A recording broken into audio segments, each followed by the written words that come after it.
That's very nice. But we'll see what happens. I feel like, Jen's, she was, the last time Australia won back in 2004. So it's been quite some time since Australia's had a winner. So I guess we'll have to see what happens. Have you tried to reach her out for advice since I getting crowned Miss Universe Australia? No, I haven't actually. I should. I should reach out to her. I'm sure she'd be, more than happy to give me a few tips, that's for sure. Yeah, I would love to. I think, she has become low key the past few years. I still follow her on Instagram and I see that she's now a very happy mother to her kids and Yeah. a lovely wife to her husband. Yeah, which is that's the end goal.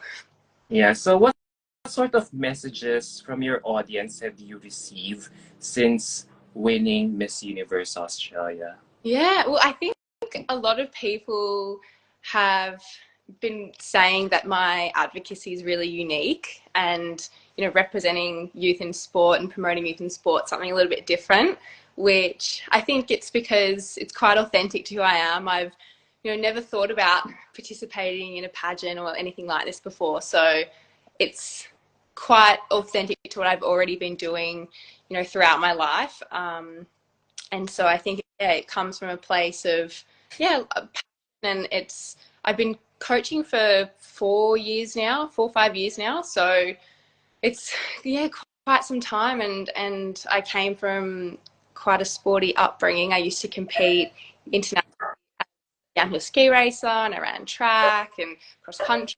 So I did lots of sporty things growing up. So getting to go back and coach it now, and then hopefully more youth and girls and boys in Australia and around the world participate in sport, and that's the ultimate goal.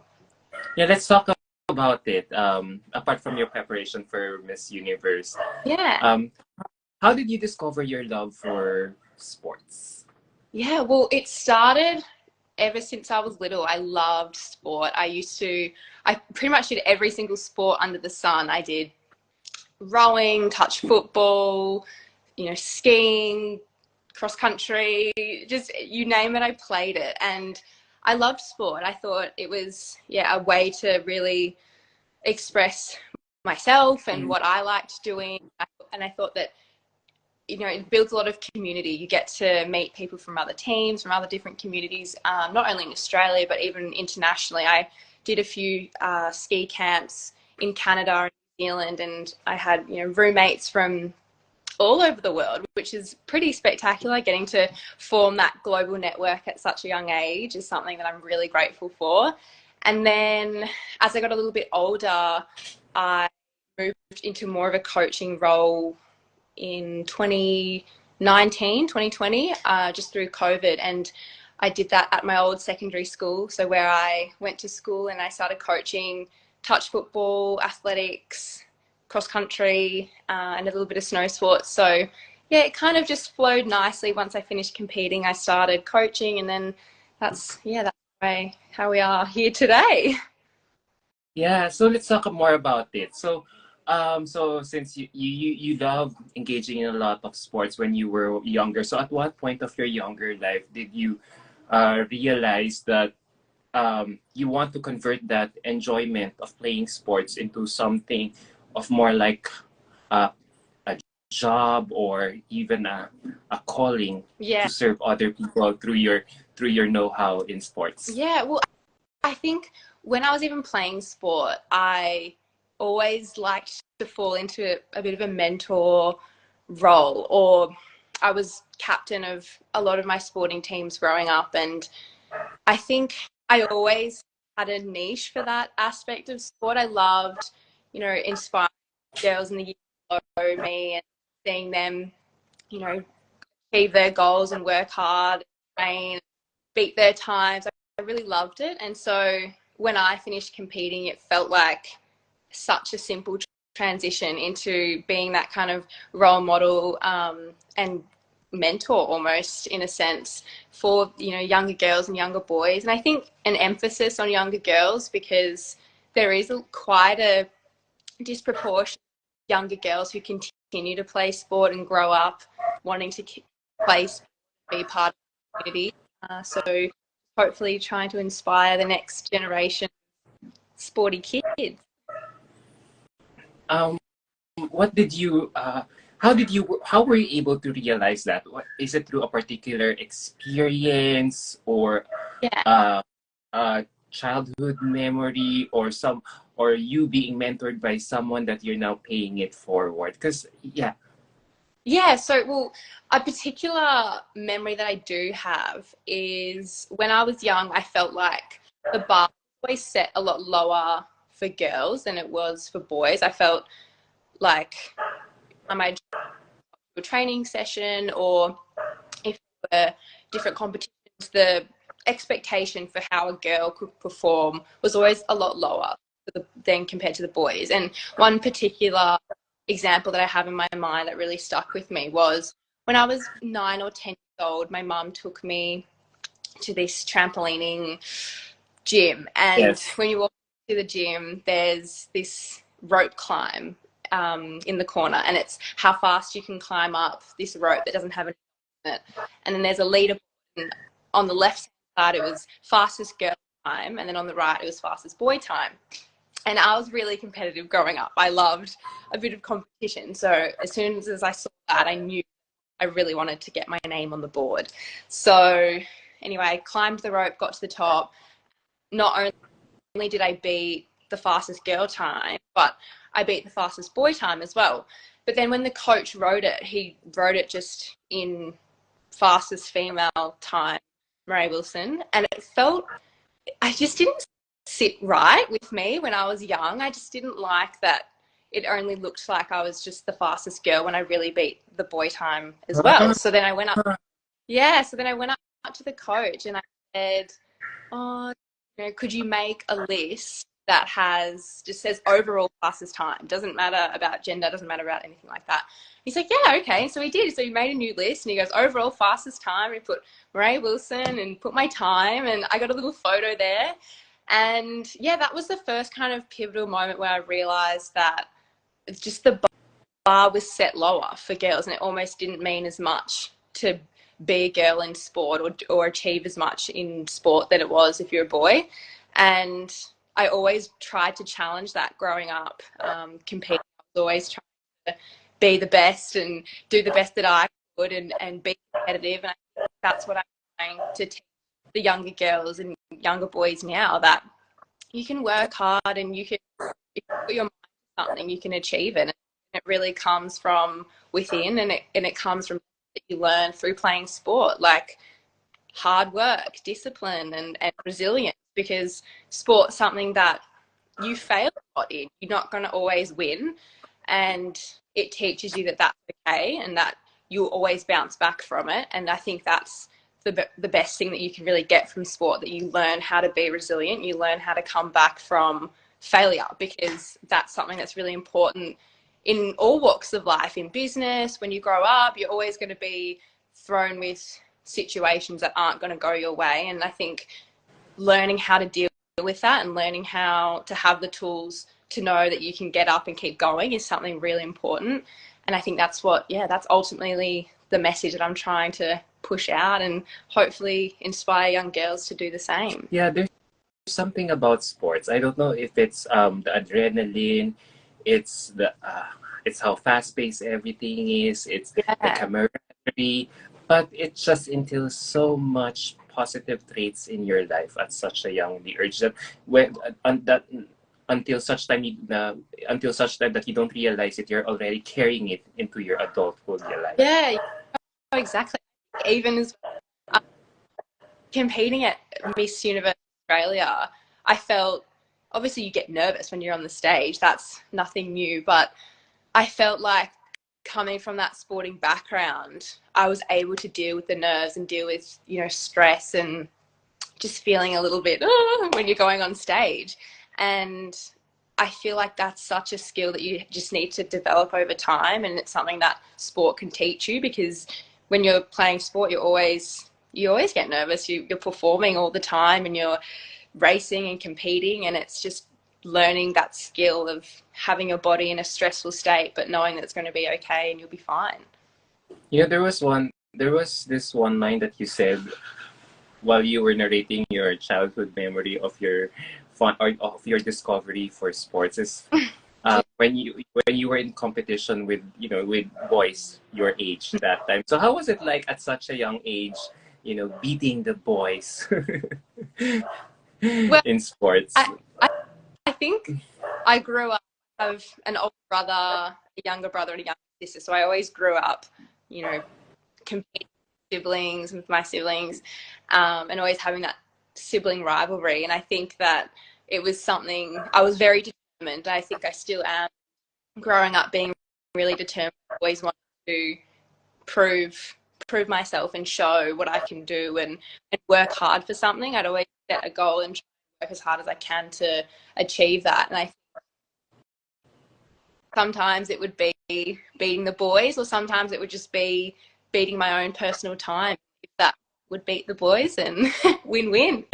But yeah, it's I think having that confidence in yourself that you can back yourself in and you're prepared, and you know that you can show up to a race or an event or a competition and you feel good about yourself. I think that's the most important thing that you can get out of playing sport and So competing. at that time, how were you dealing with the boys since you were winning and very competitive? Were they intimidated by you? No, I don't think so. I grew up in a pretty Yeah, good sporting community.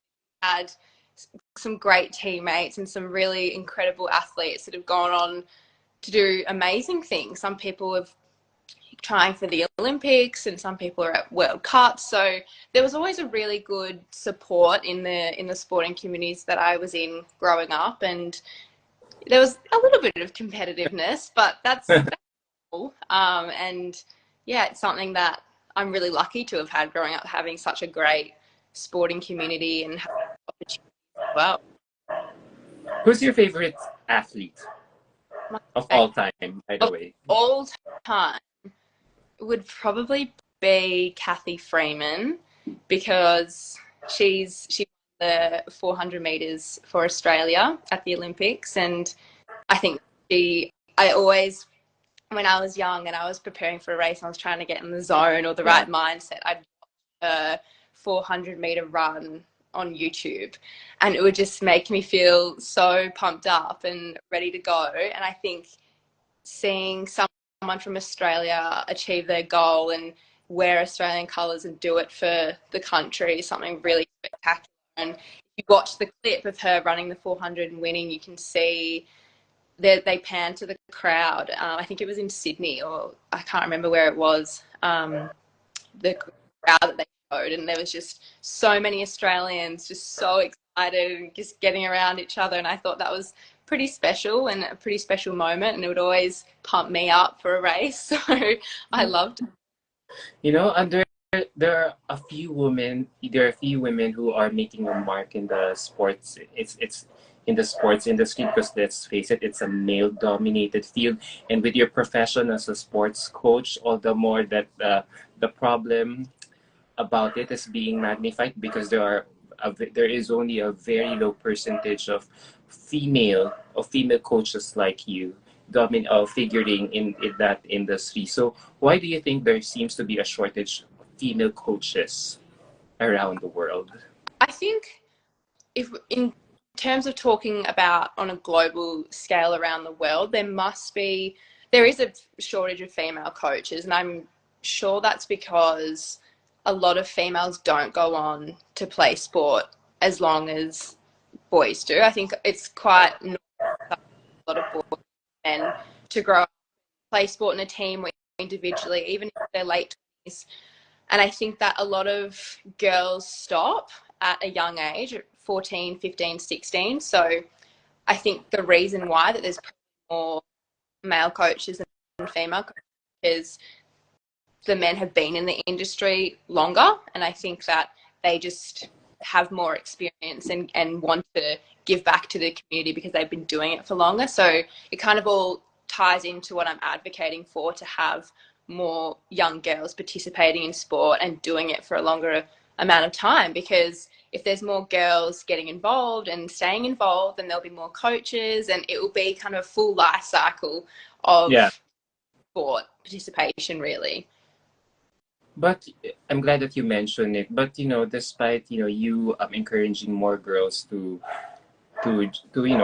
also embark a career in sports, there are also other studies that show that there is a huge dropout among females when it comes to this industry, because once a young girl hits puberty, they start uh, backing out because of what a girl has to go through puberty. So what do you think about it? What are your thoughts about Yeah, it? yeah. Well, I think that when girls, go through puberty, obviously a lot happens, and it can be a big change. I remember when I went through puberty, I went from being able to train, really have to work as hard to be as fit. I could just show up and I was go. And then, as your body changes, that's not the case anymore. You have to put in a lot more effort to stay fit and keep training, and it's something that I think a lot of girls drop off because they feel like only the people who are competing to try and go to the Olympics or Mm. make it at a high should sport, when completely not the case. You can play sport or casual sport. You can go with your friends, make mixed basketball teams or netball teams. It doesn't just have to be a super competitive environment. Obviously that's great if that's what you want to do, but I think just reinforcing can be involved in sport, and you don't have to have those huge goals and huge aspirations to stay involved. And I think changing that kind of norm in society, especially for young girls, so stay in sport for longer, is really important. Yeah. Yeah, I agree. I agree. I think whether a girl hits puberty or not, for as long as she's really serious about it, Yeah. even if she goes through a lot of menstrual cycles or hit some snags in her teenage life. I mean, if she really likes it, she'll go for it, right? Yeah. It has to be coming from the heart, the passion to serve. Like, what do you have experienced? And there's a question here from one of our viewers. Her name is Ricky Tits. I don't know what footy is, but she's curious to ask, have you played footy with the boys? I What's footy in the first place? Footy is, Football? well, I think you're talking about, yeah, football in Australia, AFL. I've done it just for fun at my school. I did it part of our physical education program. We got to play footy, and we had mixed teams, so it was everyone was getting Hmm. involved. So yeah, I haven't done it properly, trained for it, but I've done it for fun, and it is a lot of fun. Among all the sports that you've engaged in, what is your most favorite to play? My most favorite would definitely be downhill ski racing. I loved that because it was such an adrenaline rush the whole time. I loved going fast and being in the mountains. It's something really special, and you get to see. I got to go to some pretty spectacular places as well, race and train around the world, really. And it's something, yeah, I'm really grateful to have that opportunity, and it was lots of fun. I definitely loved So my. is it safe to say that you are a professional ski racer? I wouldn't say professional. I wasn't ever paid to compete, but I did compete at quite a high level, in a sense, in Australia, and then would go overseas in my youth um, to well. Hmm. Yeah.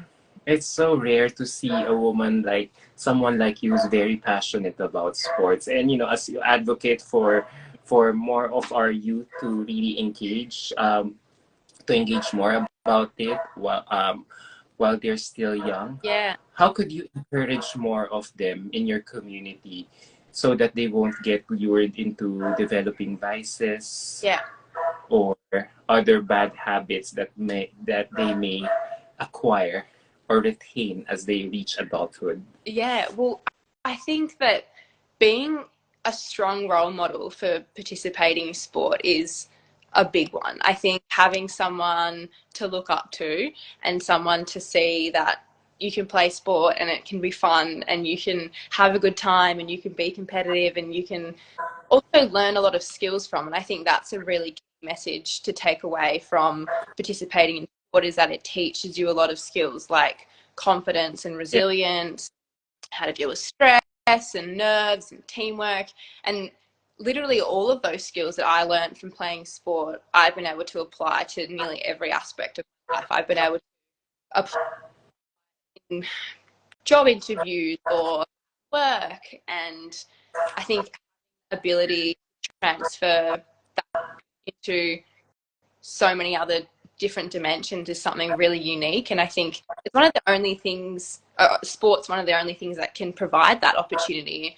And so I think really Yeah. educating young girls that that's what you can get from sport, and that's pretty special and pretty cool to be able to do. I think that's probably the key message, and just, yeah, having role models and seeing it more as something that's fun and good for you and exciting than a chore. I think that's a key transition as well. Such as what you're doing with Miss Universe now. But before we get into that, there's a question Yeah. here from one of our viewers. I pinned it. His name is ep.ytgt.co. What would you say to someone scared to play sport in fear of bringing the team down if they have some physical health deformities, coordination difficulties? Would you Yeah. suggest that they will still play or just sit at the sidelines?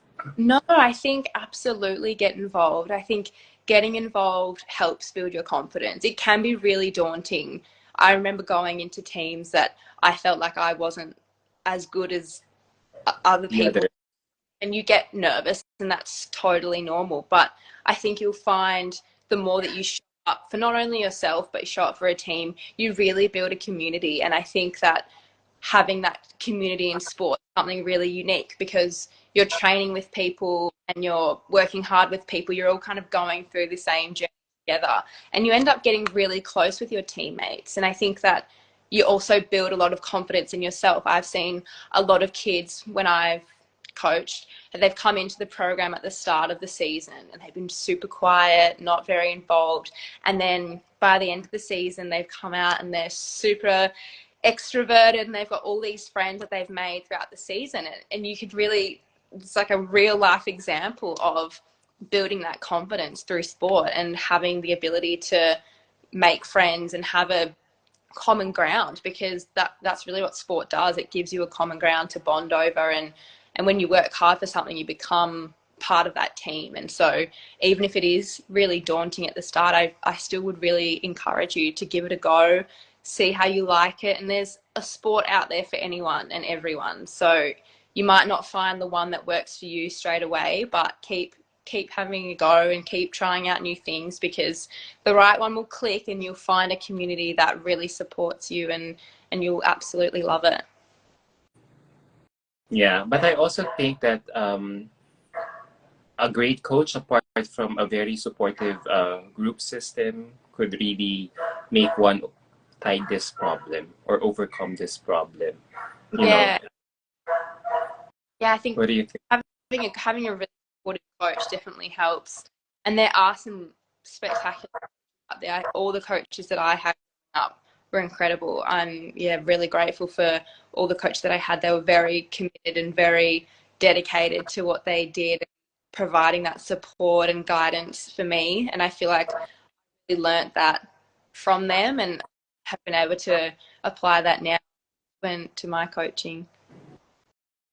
That's great. Now, since now we've established your love for passion, so I wonder, out of all this passion and love for sports, how were you still able to find time to join an endeavor like Miss Universe Australia?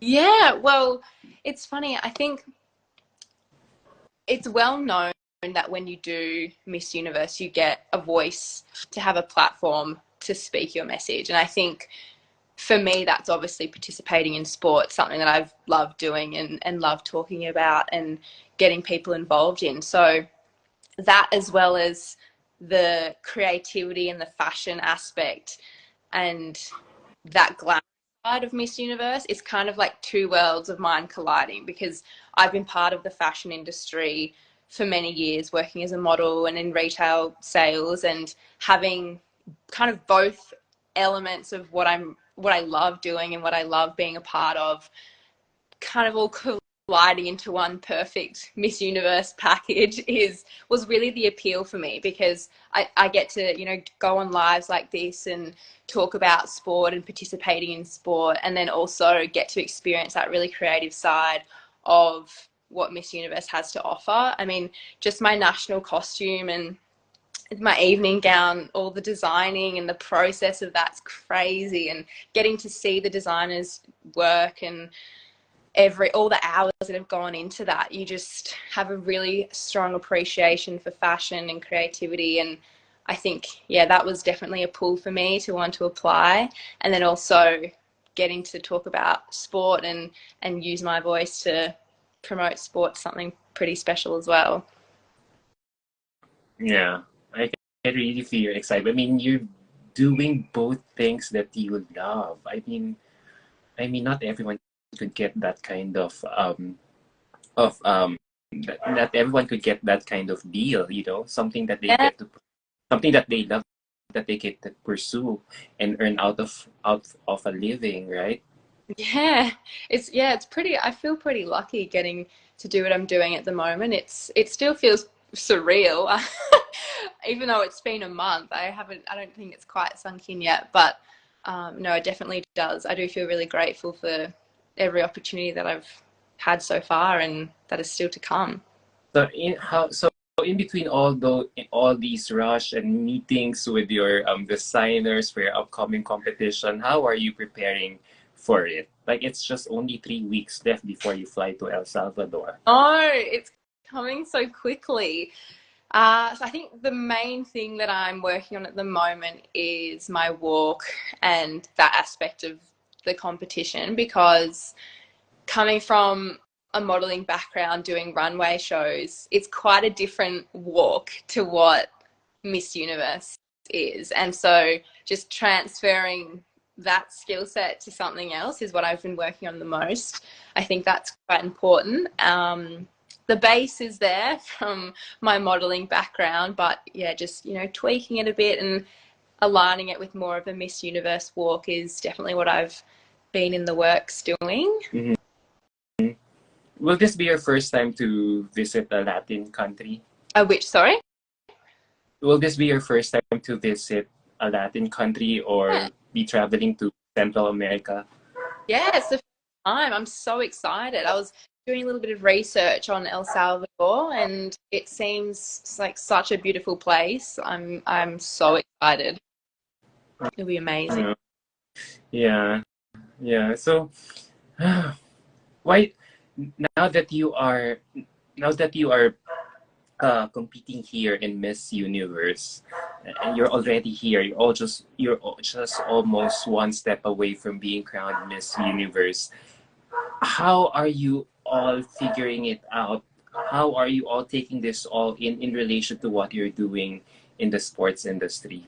Yeah, well, I think getting to go to Miss Universe and talk about my platform and talk about what I do is really just elevating what I'm already doing in my community and within Australia, but getting to do it on a global scale, getting to talk about the programs and the opportunities that you can get from participating in sport, and getting to do lives with you and speaking to people from all over the world about it is something that is really unique and really special, and it's taking, I guess it's taking, yeah, my passion that's local but going international with it. So it's kind of quite a balance of things, but it's exciting. It's really exciting.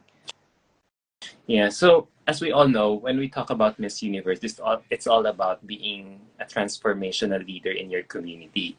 So how do you intend to use the Miss Universe platform to impact transformative change in the society, or at the very least in your community, so you can, touch more people's lives? Or how can you encourage people to support your advocacy for sports?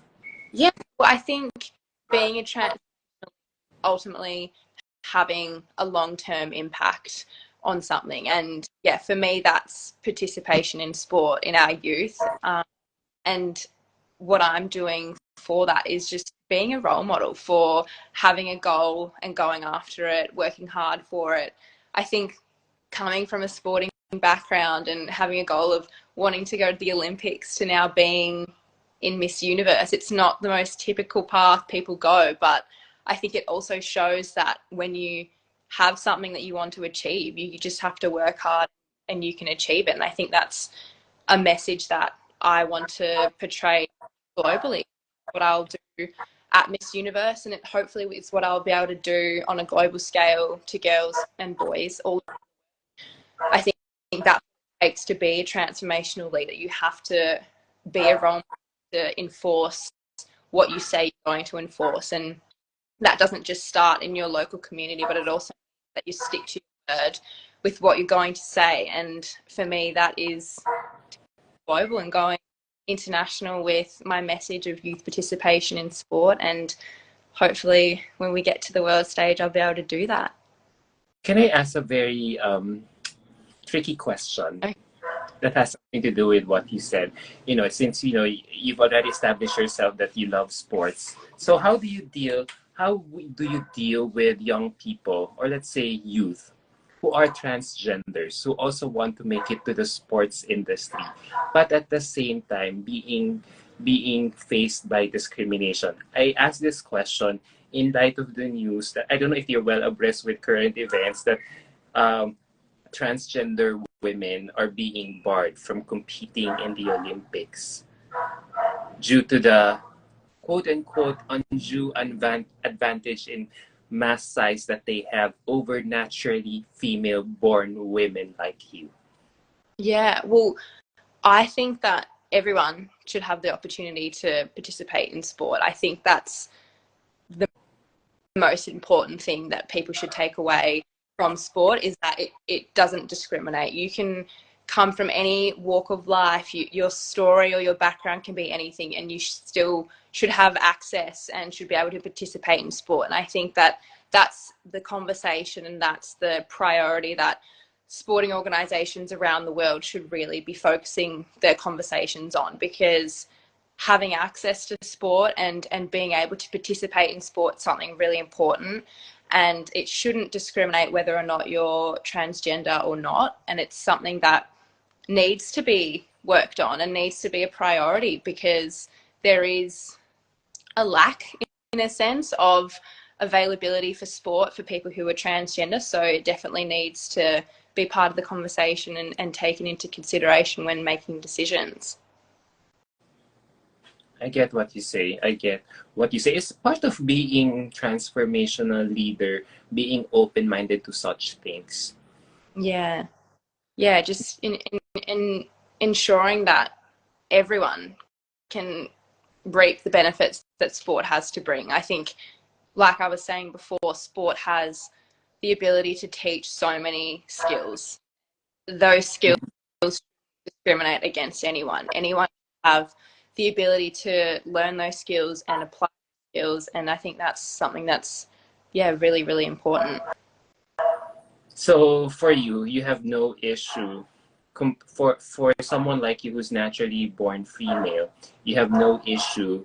Let's say if you were to go to Olympics in the next few years, you would have no issue of competing against trans women athletes. Well, I would just hope that everyone's able to have access to sport and everyone's able to participate in whatever way and whatever structure that looks like. I think that's the important thing, that everyone has the ability to participate. And I think it's up to the sporting organisations to figure out a way and figure out a structure that allows people to be involved and allows everyone from all communities across the world to participate. And that's the important thing. Yeah. I like what you I like how you are framing your thoughts. If this were like, a final Q&A that would be asked of you on stage. Like, you sound so universal. You're not picking sides. It feels like you're trying to give out a universal answer that is safe, that is not polarizing, or that may not alienate one Well, side. I Yeah, think it's which is more. good. Yeah, it's more so just that's what I believe, that everyone has the ability to participate in sport and everyone has the right and the opportunity to do so. And that's something that is part of my whole advocacy, and it's part of why I want more girls to participate in sport and have those opportunities, because everyone should be open to those opportunities, and it shouldn't discriminate against anybody. Yeah, that's something that I passionately believe in. Oh, I just love how you frame your answer. Like it sounds so diplomatic. It sounds so neutral.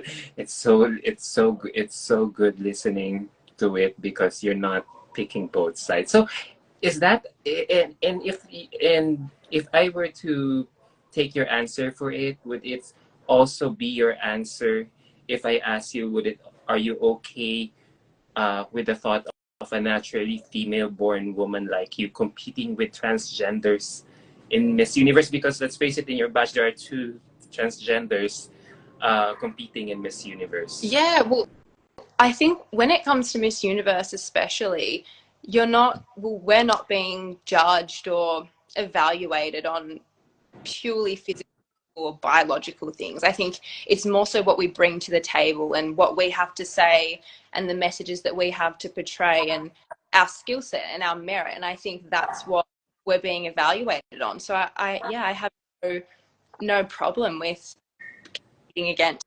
transgender or not transgender. It's who you are and what you bring to the table, and I think that's the important thing, and that's ultimately what we're getting evaluated on. So yeah, I don't Because have any some problem. people because some people say that it's very unfair for naturally female born women like you for them to compete. So someone is suggesting here again from our viewer ep.ytgt.co, which I pinned. He says, why not, if transgenders were to compete in Miss Universe, why not, compete with, put several categories so that it will be fair. This is how what I'm getting from his question, from his comment. Compete with original sex, change sex, or separate transgender group. Yeah, well, I think when it comes to something like Miss Universe, you're, like I was saying before, you're really just being evaluated on, most of it's your intellect and what you bring to the table, who you are as a person. I think that is it's irrelevant whether or not you're transgender or not. It's what you bring to the table, and who you are as a person. I think that's the criteria. Then there should be no issue, in my opinion, in Miss Universe, whether or not you're transgender or not, to compete. Yeah, yeah, yeah. I agree. So, I mean, so based on the answers that you've given so far, you're okay with all these inclusivity that the pageant scene is adopting. Yeah, absolutely. Yeah, absolutely. If you're and what you identify as, then by all means, absolutely compete. I think that's props to you. It's whatever you make of it.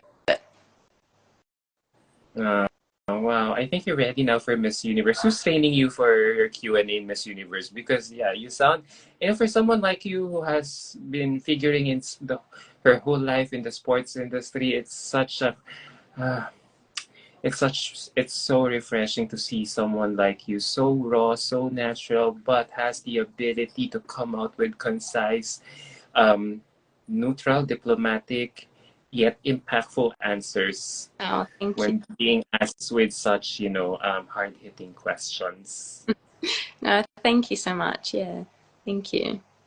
So as I wrap this interview in a little while, there's another question here from Ricky Teets. Yeah, you speak so well. I feel like you really have the capacity to ace your closed door interview once the pageant starts there. So, um, are you feeling any pressure? Because let's face it, Australia is relatively doing well in Miss Universe. They enter the semifinals twice in the past 3 years. Maria Yeah. Tatil and last year's delegate. Yes, Maria and Monique and Yeah, Moraya. and three. Three Hopefully 3M. good things come in threes.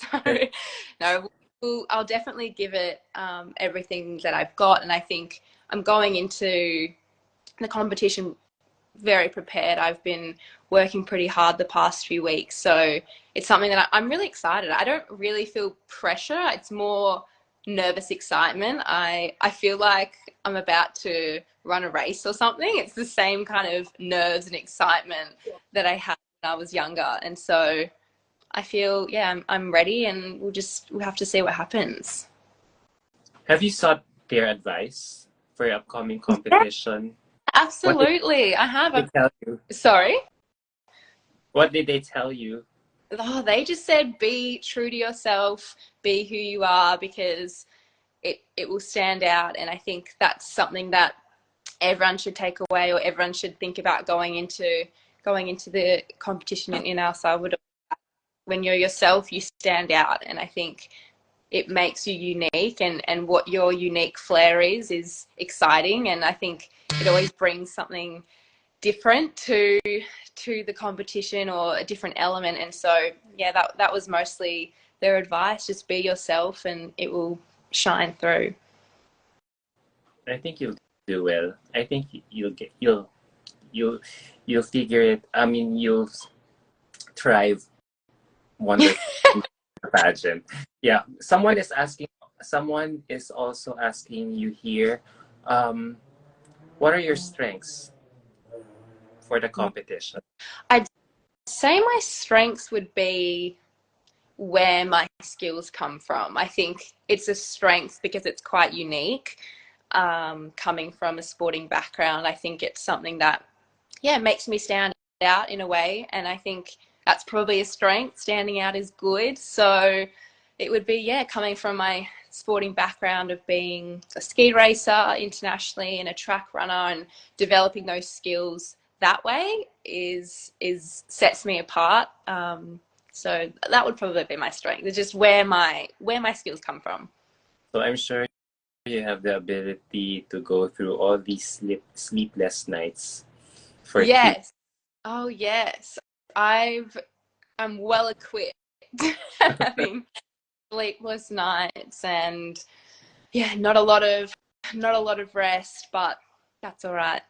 I'm good at it. We're down to my last few questions, but I'm just trying to give in to some of your to some of our viewers watching. They're all interested to know about what you have, if you have any details that you could share for them in terms of your national costume, your evening gown. I've been seeing that since our interview started. Yes, well, in terms of my evening gown, I can't give too much away, but it is getting designed by Alin Lacal.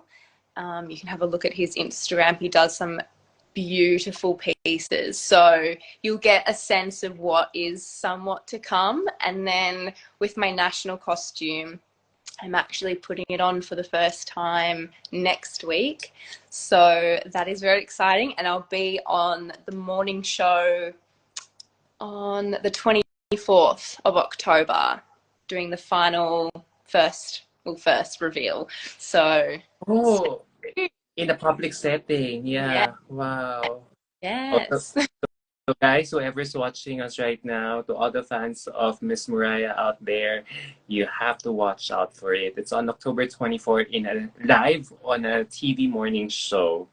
Yeah. So for sure you announce what show will that be. Yeah. Yes. So So tune in. there you go. There you go. You know what? Since we started this interview, you have been getting a lot of good feedback about your interview skills. And yeah, I'm pretty sure you'll nail your closer interview because I feel like they're now giving Miss Universe is now giving emphasis or more emphasis on an interview, on on a candidate's interview or communication skills rather than what her ability to perform on stage. Yeah. Well, thank you for letting me practice with you. I feel like I'm even more prepared now after this session. Oh, thank you so much. By the way, why were you named Moraya? It's such a unique name. It should have been my first question to you the moment we started this interview. Yeah, it's such an interesting name, interesting and unique name. Thank you. Well, my mum came up with the name actually. She was a primary school teacher and she was teaching her class. And I think she was doing some sort of activity with her class where they had to Google mythical creatures or mythical symbols or icons. And one of the students in her class found a Moraya tree and it was supposed to bring good luck and fortune or and it represented creativity Ah, and strength and then she was pregnant at the time with me and so she saw it and then she was like, oh, that's a really good name. And so she changed the spelling a little bit but it still sounds the same when you say it phonetically, so it's yeah, the Moraya tree, but it's just a little bit different spelling. I thought her favorite singer is Mariah Carey, and Oh she just no, and she just but spelled your name differently. Yeah, so you know what? Thank you so much for allowing me to get to know you for the past hour. I can't believe we've been talking for almost an hour already. So as my last question, here we yes. go.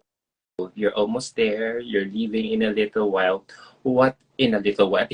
In a few weeks. What makes you the best person for the job of Miss Universe? Why should you be the next Miss Universe?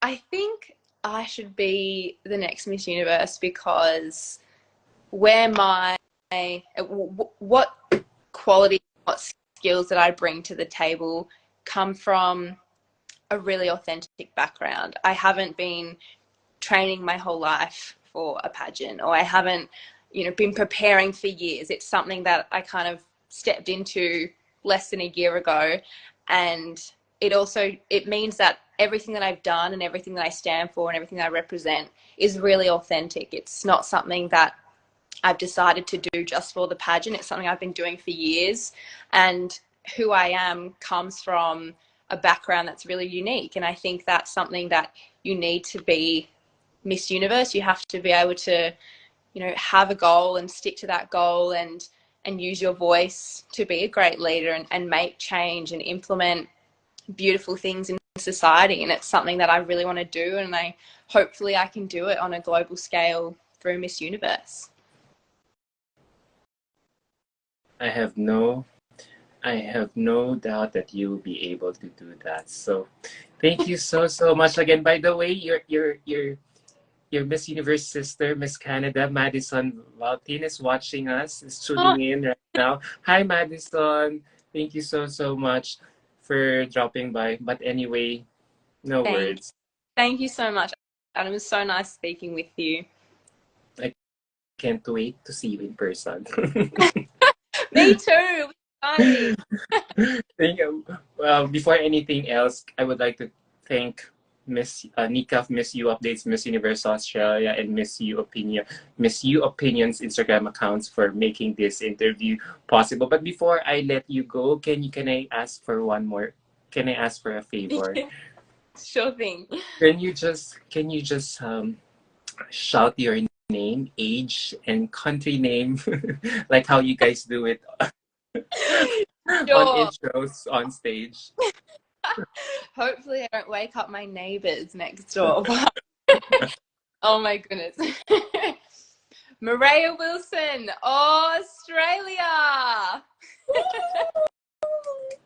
I love that how there's an emphasis on the you try to prolong it. Australia to buy more airtime. That's a good tip. But thank Thank you, you so Mariah. Thank you so much. Good luck. Thank you. Virtual Bye. hugs and kisses all the way from my office here in Manila, Philippines. Take care. Thank Bye. you. Bye.